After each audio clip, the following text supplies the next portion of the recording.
In early winter of 1911, John H. Barron of the Cornell class of 1906 accepted a job offer to become the first Farm Bureau agent in New York. Working in Broome County, he was employed to conduct demonstrations and educate farmers individually and in groups about the best methods, crops, livestock, labor, and tools. When Barron began work on March 20, 1911, he was assigned a horse and buggy and set out to engage the agricultural community, sharing with farmers the latest scientific developments from Cornell. The hiring of John Barron marks the beginning of county-based extension work, and it is the 100th anniversary of this event which Cornell Cooperative Extension has chosen as its centennial marker. It's important to know, however, that even before his appointment, significant outreach efforts were already underway in parts of New York under the leadership of Martha Van Rensselaer, who had been hired by Agriculture Dean Liberty Hyde Bailey in 1900 to lead a new intellectual pursuit, applying science to improve the quality of life in the home. Van Rensselaer named the new field domestic science, which she described as a vital element in the education of women. What became clear within a short time was that a broad network of people and a variety of methods and media, not to mention transportation options, would be needed to meet the growing demand for the kind of education that the burgeoning farm and home bureaus offered. Thus were the beginnings of the one great idea that is Cornell Cooperative Extension, the combination of deep knowledge of local communities and the application of science-based solutions to current problems and concerns has been, and continues to be, the hallmark of all Cornell Cooperative Extension programs. In 2011, we started a Centennial project to record, in their own voices, the reflections of Extension practitioners past and present on the one great idea that is Cornell Cooperative Extension. This one great idea of Cooperative Extension is very impressive and inspiring as an educator, because it shows the foresight that people had about how are we going to involve the populace of this country in higher education. Everyone can be involved in higher education through this idea. And of course the establishment of the land-grant university system, which was the first big step, and the political and intelligent courage it took to establish that, and for whatever reasons it was established, which there are many. And then to say, okay, now how are we going to create a way for everybody to be involved? And so the Cooperative Extension system was born out of that idea. John Barron, the first extension agent, was essentially a community development. He was hired by the Chamber of Commerce and the railroad to help the industry at the time, which was very heavily reliant on agriculture. So we've always been in the business of working with communities on solving problems. And in fact, one of the Liberty Hyde Bailey's advice to his students was, when they graduate, get on a train, head to wherever they're heading, and when they get off, something like this. To notice what's going on, and when you find a problem, work with people to solve it. Cooperative Extension is part of the land-grant college system. That we had the people's colleges were developed with the Morrill Act that started the land-grant colleges. Then came the Hatch Act, which set up the experiment stations for these colleges. Then came the Smith-Lever Act that established extension. And the job of extension was to take the research from the land-grant colleges and deliver it to the people of the state. One would have had some, not just your program committee, but others involved. You do surveys, hold discussion groups, find out where most of the people you were going to be programming with, what their basic needs were. And did we have the resources at the college? There is, a lot of our programs were really based on faculty resources at the college. And faculty, sometimes, what I mean is non-administrative assignments, faculty would often travel for a program. That kind of symbiotic relationship and willingness to work be open to stakeholders, I think is hopefully a hallmark of extension. I've talked to some faculty who focus more on teaching and are wary of having industry folks or stakeholders meddle too much and, well, they're not going to tell me what to teach.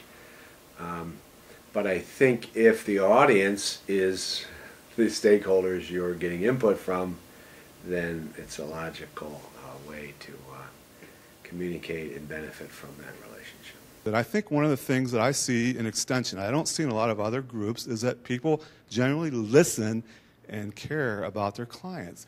We don't rush in and say, we're from the government, we're here to help you.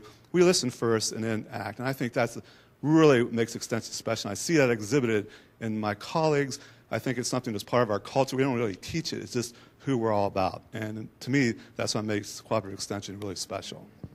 How to put that information that is generated and stored here, how do you put that into people that might not be able to take it in its present form, and to put it into farmerese, I call it, something for them to understand.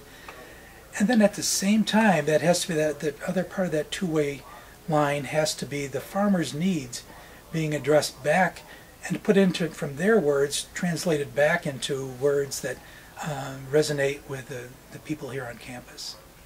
For me, the one great idea I wanted to talk about was this interplay of emerging needs and ideas and questions and synthesizing of information, translating of research results, and generation of new research demands and needs that are then addressed, and communication back to not only the stakeholders, but also, I think of it as but to policymakers and folks who need to know that in Washington. That legal connection between the county extension associations and Cornell University was far more important than probably it'll ever be measured, because people now just assume that's the way it was. Well, that isn't the way it was.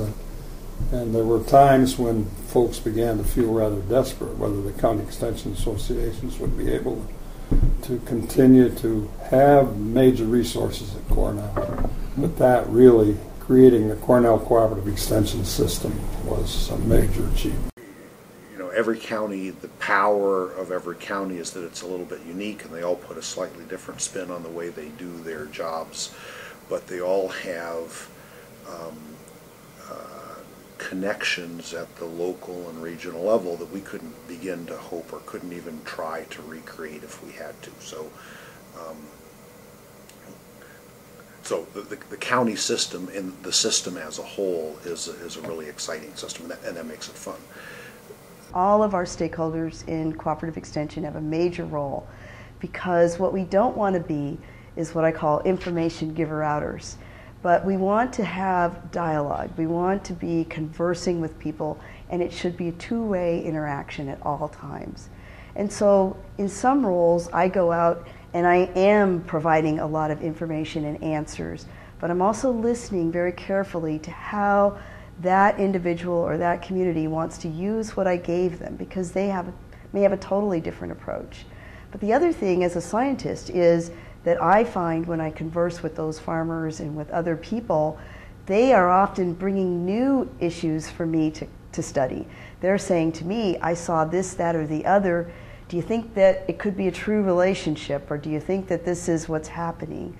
Cooperative Extension is an education network which is tied into the land-grant university within your state. And every state has a land-grant university, and you have the opportunity to learn from those land-grant universities via Cooperative Extension. So here's your chance to connect with research-based information. In a world full of information, it's sometimes hard to figure out what information is valid or where information comes from.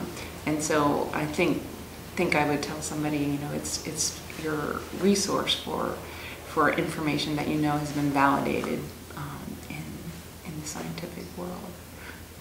It was truly a privilege to be able to spend a career in an organization that impacted every dimension of individuals, communities, and to really make meaningful input. It's really striking to me how the stories that Extension educators and faculty members tell of their work and experience today are in many ways the same kind of story that I find in the work of Liberty Hyde Bailey and Martha Van Rensselaer and Anna Botsford Comstock and some of the early men and women who pioneered in building Extension. And that is that the stories are really grounded in this kind of passionate respect for ordinary folks, a deep concern about their lives and about their communities, and sort of a conviction that if we pull folks together and have a conversation about what are the problems people are facing and what do we think we could do about them, that we'll be able to do great things.